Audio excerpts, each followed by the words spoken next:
Okay, here we are, finishing up Perek Vav of Sanhedrin today. We're up to Perek Vav, Mishnah Hey. At the very end of the last Mishnah, the Mishnah ended with an explanation of the pasuk Ki kilulas Elokim tolui. Ki kilulas Elokim tolui, which literally means that because a hanging person is a curse of God, a pasuk in Devorim Perek Chav Aleph. What did this mean? It means that why is this person hung? Why was this person executed? And now he's tolui. Mipnei mazeh tolui, the Mishnah says, that when people see this hanging body, they will say, why was this body hung? The answer is, Mipnei sheberech es Hashem, the Mishnah says, because he blasphemed the name of the Ribbon Shalom. And therefore, when people see this and they find out, Nimtza Shem Shemayim Mischalel, and therefore the name of the Ribbon Shalom is mechulal, it's desecrated, it's a bizoyan for the Ribono Shel Olam Kiviyachol. And therefore, he must just be hung for a very, very short period of time and removed quickly so that this bizoyan, this desecration, does not linger. So now comes the next Mishnah, Mishnah Hey, and says, and gives us another interpretation of this pasuk, totally unrelated to the explanation that has to do with pshat in the Mishnah. It's a well-known chazal, Amar Rab Meir, B'shoah she'odam mitztayr, when a person is suffering for his sins, Shechina, ma loshen ameres, what expression does the Ribono Shel Olam have to convey his grief, his anguish over the fact that the person is mitztayr, having sinned? Keviyochol, kaleni miroishi, kaleni mizoi. God, as it were, keviyochol, God, as it were, so to speak, says, my head feels heavy, my arm feels heavy. Kaleni miroishi, kaleni mizoi. My head feels heavy, my arm feels heavy, which means that the Ribono Shel Olam is compared here to a tired person who feels the weight of his limbs. The word kilelas in the pasuk is interpreted as referring to a feeling of heaviness. Very interesting pshat that the Tosfos Yontef and the Rav says. The word kilelas, spelled kuf lamed lamed taf, is composed, the Mefarshim say, of two words. Kuf lamed is kal, and lamed taf is lace, which means kilelas, not light. Not light means heavy. So what does that mean? That the Ribono Shel Olam is compared to a tired person who feels the weight of his limbs, kilelas, that when a person is stoned and hung, the Ribono Shel Olam feels heavy. Vey oy vey, said the Ribono Shel Olam. Look what happened to this person. Look how this person ended up. The Ribono Shel Olam is in distress over this person's suffering. In other words, even though the truth of the matter is that the person deserved to be punished for his sins, but vey oy vey that he had to come to such a matzav, to such a madrega. The Ribono Shel Olam doesn't want anyone to sin, and the Ribono Shel Olam doesn't want anybody to suffer. The Ribono Shel Olam prefers that they not sin in the first place, or that if they do, they should repent, they should do tshuva, and thereby avoid their punishment and the subsequent suffering. So explains beautifully the Meiri. So the Mishnah continues, Rameir continues, Im kein hamochel mitztayr al damam shel rashaim shenishpach, and therefore from this we learn that if the Ribono Shel Olam is so pained over the spilled blood of the rashaim, of the choite, of the wicked, kal vachomer al damam shel tzadikim, how much more so is the Ribono Shel Olam pained, is the Ribono Shel Olam in anguish over the blood of the tzadikim, of the righteous, the death of an innocent person, Rahman al-Islam. So now the Mishnah gave this additional pshat of Rab Meir to the Pasuk, Ki Kilas Elokim Tolui. Now the Mishnah goes back to our Inyan.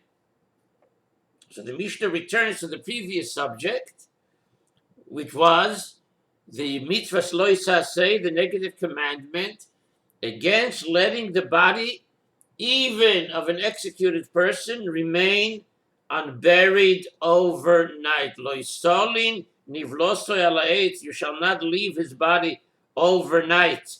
Ki kovo tigberenu, but you shall promptly, immediately, quickly bury him. So the Mishnah learns from here a very important halacha. V'loizu bilvad, it is not only this case where a person was executed by the court that the Torah asers, that the Torah prohibits leaving the body overnight without burial. Ella, here is a very important halacha. Ella kol amalin es meisa evav lo yisasei, that if someone chas v'shalom passes away and he's not promptly, as quickly as possible buried, anyone who leaves his dead relative unburied overnight is over the isu, the same isu of loisolin nivlos al eitz. The Gemara in Sanhedrin and Daf Mem Vav derives from this pasuk the isu that applies to all mesim, to all dead bodies, not just the body of the executed person, of an executed person. Kol malin is mesa, any mace needs to be buried as soon as possible after his passing. But then the Mishnah gives us a footnote here to this very important halacha about not leaving a mace not buried overnight. The Mishnah said, but if somebody left the mace unburied overnight in order to enhance the kavod of the mace, to add greater honor to him, for example, to bring appropriate orin, or to appropriate tachrichim for him, he doesn't transgress the isu, the loisa say, of loisolin nivlosoy ala eitz, because he's not doing what he's doing. In other words, delaying the burial. He's not doing it because of disrespect, right? Because since the halacha, the isu of loisolin nivlosoy, since the isu of delaying burial is learned from the pasuk loisolin nivlosoy ala eitz. So since the Isur is learned from the pasuk that speaks of leaving a mace hanging overnight, it applies only in similar situation where there is a bizoyan. We're leaving the body of the mace will ultimately end up as being degrading to him.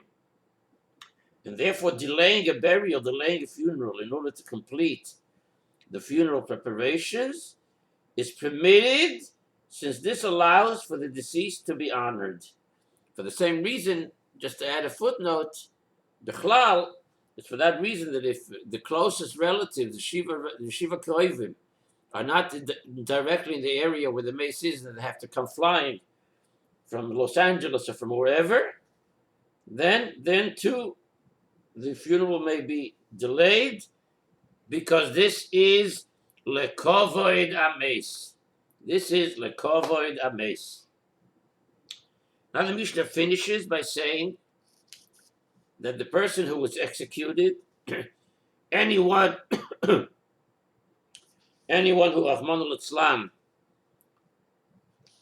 was executed with one of the Dalad Misas Bezdin, says the Mishnah,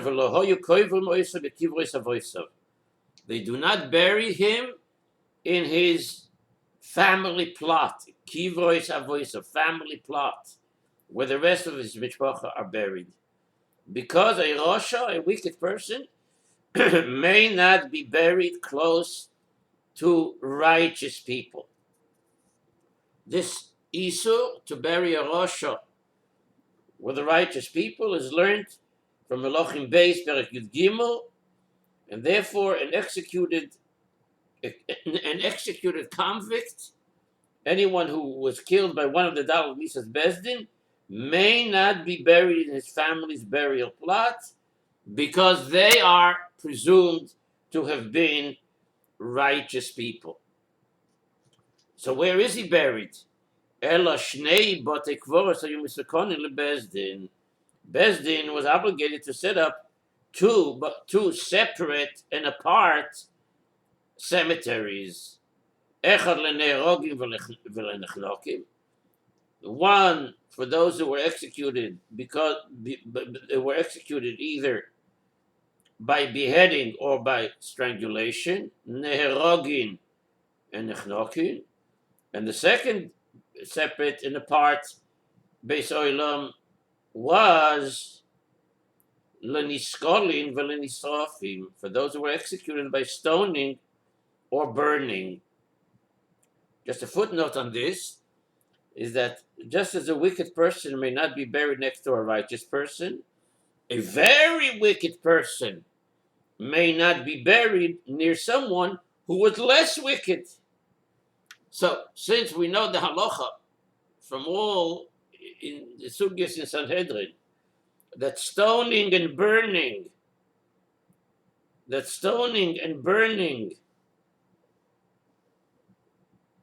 which are the two harshest methods of execution, are given to those who committed the worst crimes, while neherogin and nechnokin, beheading and strangulation, which are less harsh than niskoliv and nisrofim, okay? So beheading and strangulation, which are less harsh and used for those who committed lesser crimes, and therefore we bury those who were stoned or burned separately from those who were beheaded or strangled. The Rav says this, the last Rav in the Mishnah, Lifishein koivri Mishnah is chayev misa chamura, etzel Mishnah is chayev misa kala. V'hilches ha-gemira lo shnayim v'lo arba.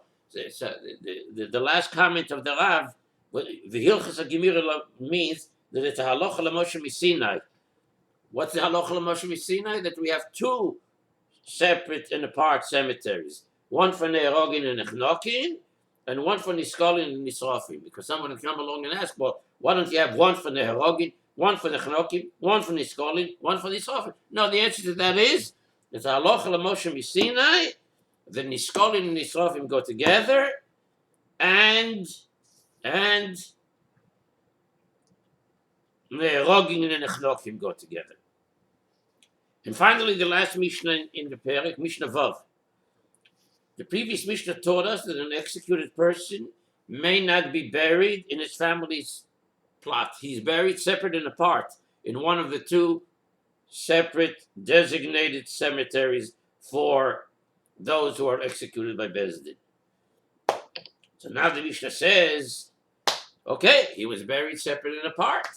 Nisakel abosa, when the flesh of the corpse is decomposed in the ground, then he can be reburied. They may gather the bones and bury them in their proper place, that is, in the family's plot. In other words, the death of this person and the disgrace caused by his body's decomposition bring about kapora. And at the point at which the body decomposed and he has attained his kapora, at that point his remains may be buried in their rightful place. And finally, the Mishnah discusses how the relatives of an executed person, a person who was mechuyev misa, how they must react to his execution. Such a terrible, terrible, terrible question, filled with anguish and anxiety, but yet in all, it's a point that the Mishnah has to make. We know and understand the chiyuv misa and the psak that he should be executed is something that rarely takes place. Only after thorough, complete analysis, deliberation, drisha v'chakira, no. But at the end of the day, if they paskin that he's mechuyev misa, he's mechuyev misa. He's mechuyev misa al pi din of the bezdin, that is dam din in the forces. So the Mishnah says, and his family, his relatives, ve'akroivim boim v'shoalim b'shlom hadayonim u'b'shlom ha'edim.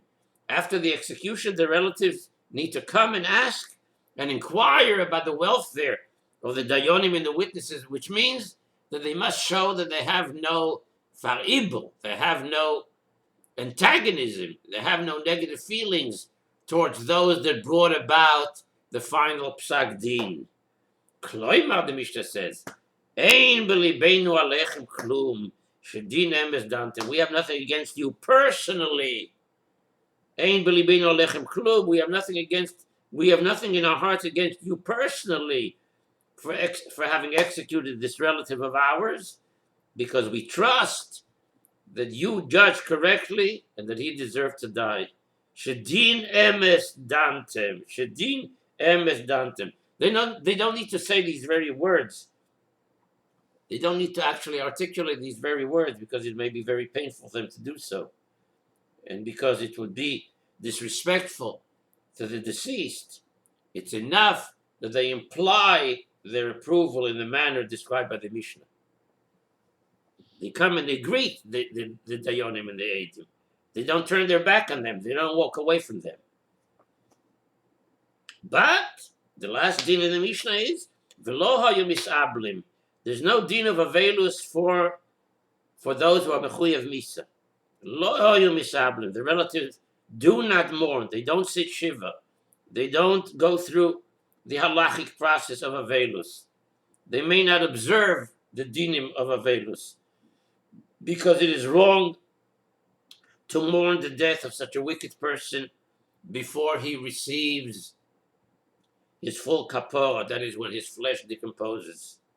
But aval oinenin, however they may grieve, in other words, they may feel sad. You can't rob a person of his emotions. She'ein aninus ela balev, because grieving is only in the heart. It's not a public display. Aninus is balev. Avelus is b'maise.